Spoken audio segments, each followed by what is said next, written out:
Hello everyone, welcome back to my new blog video. কেমন আছেন সকলে? আশা করছি ভালো আছেন, সুস্থ আছেন। আমি উত্তর দিনাজপুর থেকে পায়েল নিয়ে হাজির হয়েছি সুন্দর একটি ছোট্ট ব্লগ। তবে কতটা সুন্দরভাবে সাজিয়ে গুছিয়ে ব্লগটা উপস্থাপন করতে পেরেছি তা তো জানি না, কিন্তু টুকটাক করে একটু একটু করে হাজার কাজের মধ্যেও ছেলে অসুস্থ, তারপরেও শুধুমাত্র আপনাদের জন্য এই ছোট্ট 6 মিনিটের ব্লগটা এডিট করেছি। জানেন, আমারও গলা শুনে তো আপনারা বুঝতেই পারছেন। আর গতদিনের ব্লগে তো বলেছিলামই যে আজকে এত এত এত গলা ব্যথা আর জ্বর যে কি বলবো, বিছানা থেকে উঠতে পারছিলাম না। তারপরেও সংসারের একটু একটু কাজকর্ম তো করতেই হবে, তাই না? কারণ করার মতো তো আর কেউ নেই।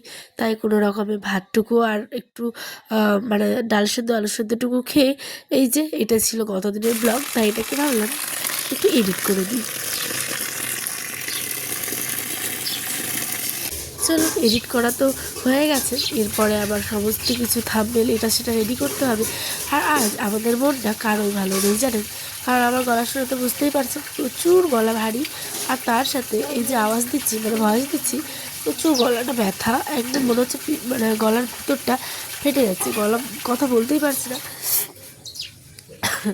তারপরেও শুধুমাত্র ব্লগটা এডিট করার পরেও ভয়েস দিচ্ছি আপনাদের জন্য। কারণ আমি শুধু মনে করি যে আমার একটা দিন ভিডিও না দিলে সেটা একটা বিশাল কিছু, আমি নিজেকেই মনে করি। সত্যি কথা বলতে এটা আমার কর্তব্য ব্লগগুলো আপনাদের মাধ্যমে পৌঁছানোর। কারণ আমি যেমন একটু হলেও জল খাই, ঠিক তেমনই আমার চ্যানেলের এই ভিডিওগুলোই হচ্ছে তাদের প্রত্যেক দিনের কী বলবো, জল খাওয়ার দাওয়ার। তো আমি এরম করেই কাজ করতে পছন্দ করি, যতদিন না নিজের বিশাল কিছু অসুস্থ হয়ে যায় বা হাত পা কিছু চলছে না, ততক্ষণ অবধি যদি আমি সুস্থ থাকি কি না, তো এরম ব্লগই দিব। দেখুন কোন সময় যে ক্যামেরাটা আমি ফোনটা উল্টো করে ধরেছি আমার নিজেরই মনে নেই।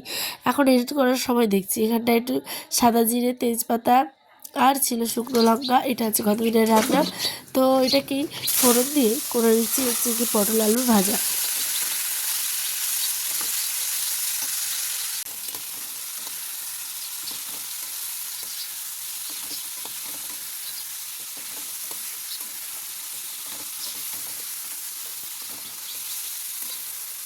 ছেলেও ভীষণ অসুস্থ, জানেন। কারণ সেও রাত্রেবেলা 2 থেকে 3 বার বমি করেছে, প্লাস হচ্ছে কি জ্বর, আমারও জ্বর, গলা ব্যথা। তারপরেও সংসারের এইটুকু কাজগুলো করতেই হচ্ছে। সত্যি কথা বলতে মাথা একদম খারাপ হয়ে গেছে আমাদের। একদম বাচ্চাকে নিয়ে 2 জায়গায় গেলাম ডাক্তার দেখাতে। আমার ছোট্ট সোনাটা কী যে জ্বর, সেটা শুধুমাত্র যারা বাবা মা তারাই বুঝে, তাই না? সত্যি কথা বলতে ওই তো খুবই ছোটো, 2 থেকে 2.5 বছর বয়সও এখনও, হ্যাঁ 2.5 বছর হয়নি, 2 বছর 2 মাস চলছে ওর। তো এখানে কী আর করা যাবে, ওষুধগুলো খাচ্ছে, সবসময় শুয়ে থাকছে, তাকে নিয়ে কোলে রাখতে হচ্ছে, একটু ঘুরু ঘুরু করতে হচ্ছে, বাইরে নিয়ে গিয়ে ওষুধ খাওয়াতে হচ্ছে। এই ব্যস্ততার মধ্যে যেটুকু পেরেছি সেটুকু শেয়ার করেছি। তাই এখানটাই ছিল হচ্ছে কিছু পান্তা ভাত, প্রেশার কুকারে রাত্রে রান্না করেছিলাম। তো সেই জন্য প্রেশার কুকারে ভাতটাকে ধুয়ে ওটাকে ছেঁকে নিয়েছি, আর আব্বা খাবে। আর এখানটায় শাক করেছিলাম, পটল আলুর ভাজা, রুটি ছিল 2টা বাসি, তো সেগুলোই। আর এই যে বাড়িতে এত এত এত লোক আমাদের, আর সব লোকই যেহেতু একটা বাড়িতেই থাকে তাই প্রচুর কাপড়।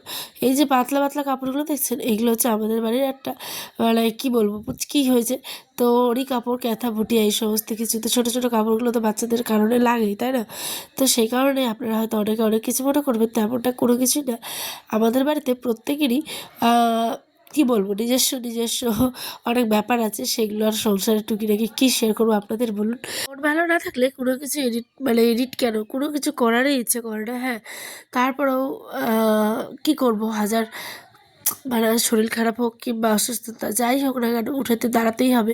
কারণ আমার কিছু হয়ে গেলে বা আমার অনুপস্থিতিতে অনেক কিছু হয়ে যেতে পারে, তাই না বলুন?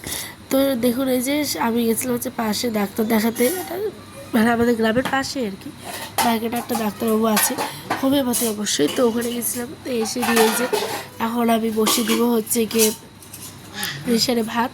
তার আগে করবো ঘুগনি আর আলু। আর এই যে প্রেশারে ভাত আজকে কী অবস্থা হবে শেষটুকু দেখবেন।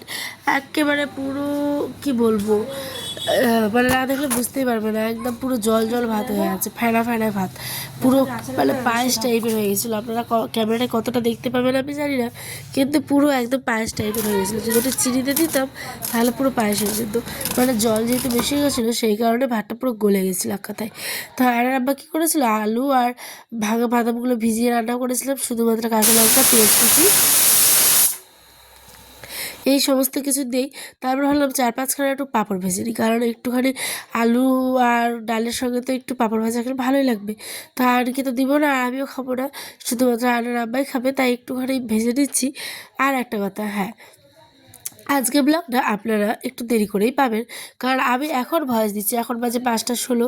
আমি আদৌ আজকে মানে দিতে পারবো কিনা আমি জানি না। আয়ান এখন ঘরে ঘুমিয়ে, আমি পারবো না, যে আমাকে তো বাড়ির বাইরে গিয়ে মানে আপলোড করতে হয় মাঠের দিকে গিয়ে, তা আমি কতটা পারবো আমি জানি না।